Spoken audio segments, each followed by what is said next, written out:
We woke up to absolutely stunning weather on the coast. Tony and I got to work on Brekkie while Jess had to make some repairs to the Jack.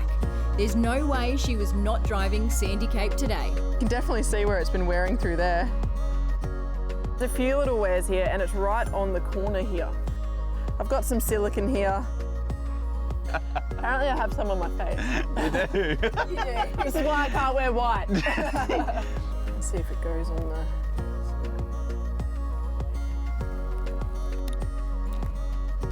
All right, she looks a little bit how you going, but all bush mechanics do. So let's see if she works. There's no way to pressurize and test it, unfortunately, without putting it straight back on. So we're just going to have to suck it and see.